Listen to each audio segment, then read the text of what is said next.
Who is Godzilla's real enemy in the Heisei era? The Heisei Era covers 7 films from 1984 to 1995. Godzilla was totally rebooted from the beginning, ignoring all other shows in the Heisei Era, in the Showa era, other than the first one. And what brought Godzilla back? It wasn't the threat of a new monster. It was because Americans were about to reboot it. An American remake. That, more than anything else, awoke the King of Monsters from his 9-year slumber. So in preparation for the release of the new movie, Godzilla Minus One, we've set aside this week to examine the history of this subgenre. So grab your coffee and join us as we dig into the second period, the Heisei Era. So, as far as, now that you're taking a drink, I want to ask you. Yeah, perfect timing, just like always. Spoiler-free rating. Now we're starting to edge on to the current time, so we want to be a little bit more careful on some of this stuff in case somebody wants to go back and watch them. I'm not going to tell you whether he dies in the end or not, but what would you say as far as the rating goes? Is this era from 85 to 94? Is this okay for most viewers? I'd say no. No. I'd say keep it to the teenage group and older. I wouldn't say this is more kid friendly. The kid friendliness is behind them. No, they've moved past that. Nope. You'd have to take each individual movie as it goes, as far as the ratings goes, because again, these vary vastly between each other. This wasn't like a cookie cutter Marvel. Here you go. Here's the exact same plot. We're just going to rebrand it and sell it to you again. No. I mean, these had a lot of. There were some creepy aliens in there, and some. I wouldn't say it's a horror flick, but it's. At least one of them dove into the horror aspect. That's kind of it. an alien deep. Yeah, kind of approach. Yeah, there's just. Again, there's so much variance in this one that you'd have to individually look at it. Yeah. So I would say in the mid 1980s, we want to kind of frame this of where this all came from with this, with these movies came out of. In the mid 1980s, the nuclear Cold War between the U.S. and the Soviet Union had intensified. And that's when this movie originally came out, the first one, the reboot. In the U.S., it was kind of tweaked and remade under a different name, Godzilla 95, or 1985, with Japan somehow in the middle between the U.S. and the Soviet Union, threatened again by nuclear devastation. And this is where Godzilla steps in to intervene. Or mess everything up. So I'm not going to say he doesn't seem to intervene too much. He seems more to make a mess of everything. Yeah, you can't. He's not a tame lion. You can't really control him very well, right? I mean, he's like he's not your favorite doggy. He's more like a wolf that sometimes listens to you and sometimes bites off your arm, one or the other. That sounds about right. Depending on what you feel. He represents the untamed nature. So Godzilla had to be, in order to do this era, he had to be rebuilt. Okay, so they're ground up. They're resurrecting, rebuilding. And there's a couple things that are different. One was, I guess it's almost like the $6 Million Man from way back when in the 1970s. He had to be better, faster, stronger. They could rebuild him. Taller. And that's it. He had to be tall. Now, why did he have to be taller? Well, the buildings are slightly taller. So you don't want a miniature Godzilla next to a really big building. Right. And be like, he's not that big. No. So this graphic would demonstrate how tall he is. Not that one. I did that on purpose. Okay. So this graphic would represent the difference in height over time. He was about, in the original Godzilla movie, Godzilla, he was 50 meters tall, 164 feet, but then he had grown to be about 328 feet, 100 meters, so he could look over the taller buildings. But I put a link in the description of a video that shows you the different heights over time. It's a pretty well done video where on these different movies, and not only the different heights, but the different looks and appearances, because he changes over time, believe it or not. I don't know how he does it, but magically he changes his appearance. Mostly because they well, in the original, because they were using suits, and let's be honest, they weren't gentle with these suits. No. It beat the crap out of these suits. Yeah, and explosions and fires and stuff like that. Yeah, So and this was before computer animation, not so CGI. they had to do it themselves. Yeah, the suits normally didn't last too long. No, and this is also a given for a time that you had a more text. So you had to make sure that the revived Godzilla would be, the special effects had to pass higher standards as well. As a personal note, remember back in the mid 80s, how Americans were really concerned about Japan taking over the U.S. economy. And we kind of was like, what are you talking about? You know, there's concerns about China and stuff like that now, but back then it wasn't China, it was Japan. And Back to the Future 2, you can even see where Marty comes out in the future, and his boss is Japanese, and he's concerned that he's going to lose his job, and he does. But all that was really there. It was an actual threat, because Japan had now grown out of the ashes from the end of World War II, and it become this economic powerhouse through technology. And that leads into the mindset of a lot of these movies that come out of this era. So what did they use then to destroy Godzilla? I'm going to get some thoughts for you on some of these movies. Did you see particular themes or directions that they were going with this? I see a lot of, again, since we're doing so many different movies, there are a lot of changes. And again, since they switched genres in between, I mean, really going to, it's like opening up one of those gift boxes of candy. Oh, yeah. Right? You got variety. And you have no clue of what it is beforehand. Yeah. You know, someone lost a stupid piece of paper that gives you the roadmap. You open it up and you're just like, I'll go to the movies and pick out this Godzilla movie and hope for the best. Let's find out. You don't know which one it is. You have no clue what you're going to get. You get a horror film, you get a romance. Well, there are some particular themes I want to pull out here later, and we'll take a look at each of these to say what would, from a Christian point of view, which ones align with Christian theology and which ones don't. They conflict. So we have, they use different technology to defeat Godzilla. You have Super X 1, 2, and 3. They use to defeat it.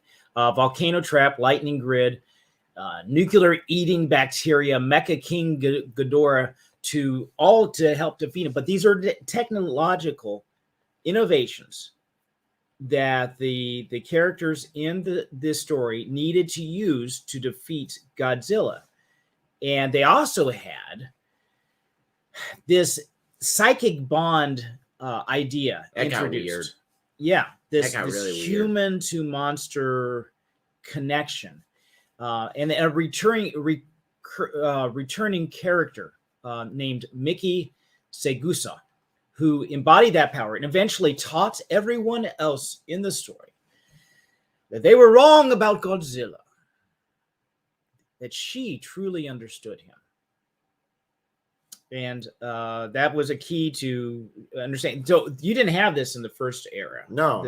And in fact, this completely changes the dynamic from a force of nature to an active threat that's an animal or a monster of some sort to a pet. Kind of. In a way. Kind of. He's still untamed. He's not really there. And there's a reason for that. He's ultimately a tragic character because he's in a world where he doesn't belong. He has been created by our technology, by our stumbling along and making this, the very thing that helps defeat him is the thing that helps create him and the other monsters that he comes across. Yep. Right? This is all our fault. So he then is living in this world where he is not really a part of that, and he's a loner, right? Well, he does have a son, right? And there's questions about the whole, well, there's an entire new species, and there was an earlier one where there was Godzilla like on a dinosaur. Yeah, like version a dinosaur of him. version. And he was mutated, given radioactive powers. Right. So what themes can we pull out of this era? Because again, we're trying to think of entertainment from a biblical standpoint, trying to think of entertainment biblically. What themes really come out? Now, again, this is 7 movies with different angles that they're taking on all of them, but there are some overall themes that you can extract and say, okay, what would be a really good approach to take a look at that? So the first one is, we are responsible for our creations in nature. This is almost like the old Frankenstein theme, right? They created this. Now, this was not, and Frankenstein was an intentional creation, but Godzilla was not. How does Christian theology line up with the statement that we are responsible for creations, our own creations, and for nature? No, I mean, biblically, if we look back at the Garden of Eden, we were placed in a position that was to guide and rule over, maintain the garden itself, to be responsible for nature itself, right? To guide and nurture, right? So we can take that aspect there and examine it that way, if that's where you're going with that. Yeah. So the idea of stewardship is we are caretakers. I wouldn't go completely bonkers on the idea of environmentalism, so much so that it becomes a god itself. But we are to maintain and nurture the planet, and also responsible for our own creations, including any kind of pollution that comes from it. Got to think of the whole cycle of the products that we make. And that was another one that was in there too. You have the monster based on pollution. Yeah, that's weird. That was a weird one. That was a weird one. So, but there's also another aspect to that, is technology is what defeats it, but technology is also what gives birth to it. Right. Is how far is too far? Oh boy. How far are we going with technology that it becomes too much of a threat to ourselves, and maybe we dig ourselves into a hole that we can't necessarily get ourselves out of? This harkens back to the original Godzilla with the nuclear bomb that we had, or atomic bomb, that we had unleashed. We had uncorked this bottle and opened up this new era that we can actually now destroy ourselves, the entire planet. So, yeah, there we are responsible for our creation. And in this way, humanity, there also another theme that came up in this was that humanity is the cause of the true evil in these movies. We created the mess that Godzilla must endure. He must fight these genetically modified monsters, or these sometimes it's extraterrestrials, but we are generally the cause of the problems that he's following. So, you mean we screw up, we mess up, and then something else outside of ourselves needs to come in and clean it up? Yeah, something like that. That would be a good one. Yes, sir. That would be a good Christian-y message. Yes. We're still responsible, but we're not able to clean up our mess on our own. And I kind of think that's part of an ongoing theme with this too, because you definitely had that in the first era. In order to defeat Godzilla, we have to, the way we do it is through technology, through ingenuity, but an unforeseen consequence of that then creates another monster, and so on and so forth. Not that this movie's had that chain, but you can see where that would build up over time. So yeah, we need some outside help for this. We kept messing it up. Right. The very thing that was used to defeat the nuclear monster is now killing us all. Technology, here's the other question then, and kind of an extrapolation for that. Another question: is technology our savior or destroyer, or both? Both. It's a mixed barrel. Yeah. It So depends on how it's used and by whom. yeah. So to solve problems in previous, you look back over history, and there were certain problems that were solved. Like you had pollution from all horses on streets, and like New York City, Chicago, other places where horse-drawn carriages, you had crap all over the place that you had to deal with, and it was nasty. The smell, bacteria. Where are you going to put all this stuff? So it was a problem. Cars don't have that problem. There is no poop. There's another kind of poop that can be a problem. Yep. But so you solve one problem, then another one comes up as a result. So you've got to be careful with it. There was a good quote from Tomoyuki Tanaka, the creator, the Japanese film producer and creator of the Godzilla franchise. His quote was, "As long as the arrogance of mankind exists, Godzilla will survive." I would disagree. Well, he was saying as a metaphor for this. As a metaphor? Need, yeah, I was just thinking, as long as people like to see big fighting, that's true. Animals, that's true. As long as Godzilla will always be there. So I don't think that's going out of style anytime soon. Right. Honestly speaking, I think it's for the metaphor for the story. As long as there's that, you do have that need. But as long as you have people buying tickets, yes, there's going to be another Godzilla. You are correct. He had another quote. He said, "Godzilla is the son of the atomic bomb. He is a nightmare created out of the darkness of human soul. He is the sacred beast of the apocalypse." Dun dun dun. And so, yeah, that was true. And so they continued to birth him out of that. So looking forward to, I do not know what the theme of Godzilla -1 is. I do not know. I haven't looked at the plot line or anything like that. No, we're going in cold turkey. We're going cold turkey. We're going to see that. Cold turkey. You guys go and get our results firsthand.